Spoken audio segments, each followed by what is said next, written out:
You need to do what you are supposed to do to protect yourself and your wife and your children from hellfire that is fueled by people and stones.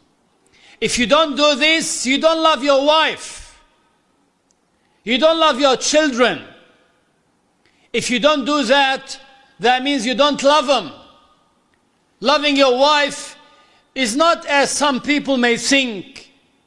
They wait for what is called Valentine Day, and he would bring his wife a flower. That's not the love. The real love is to think about the future of your wife, how she's going to be saved from hellfire.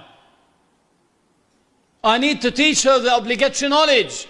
It's either by yourself, or if you are unable to provide that knowledge, send her to someone who is trustworthy, who can teach her that obligatory knowledge. That's if you love your wife. If you love your children, think about your children not being tortured in hellfire. Set your compass to the right direction. Where should I go? How my life should be? Learn the obligatory knowledge. On top of that obligatory knowledge is the knowledge pertaining to knowing about Allah and His Messenger. Because with that knowledge, you know that you have the correct belief in Allah and His Messenger. And that's why the Prophet ﷺ continued the hadith by saying, adhere to the majority of my nation and do not drift away from them. For the devil is closer to the one when he is by himself, and he is further from him when he is with someone else. And imagine when you are with the majority of this nation.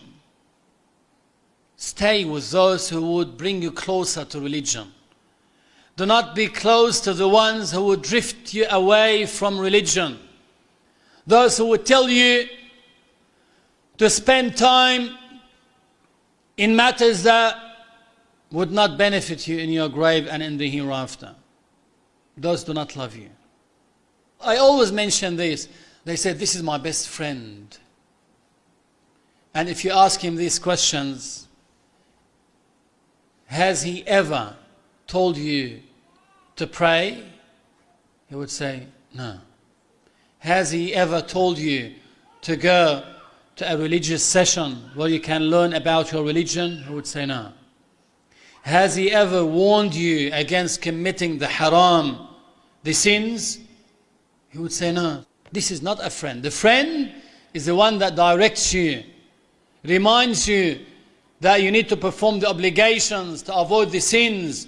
He calls you before the lesson. Don't forget, tonight is the lesson. I want to see you there. That's your friend. That's the one who cares for you. You're the one that uses you. The one who wants to have fun. That's why he hangs around with you. He wants to laugh, waste his time. The true friend is the one that reminds you of performing the obligations and avoiding the sins. The one who reminds you to learn the obligatory knowledge. Because without that knowledge, how would you be able to know what is right and what is false? What is classified as proper faith, the true creed, and what is false. You must have the correct belief in Allah and His Messenger in order to be identified as a believer. To believe in God means to believe that the Creator of the universe does not resemble any of His creations. The Creator does not resemble the creations. That's the belief in God. The Creator does not need the creations. Who created us? Allah. Allah doesn't need us.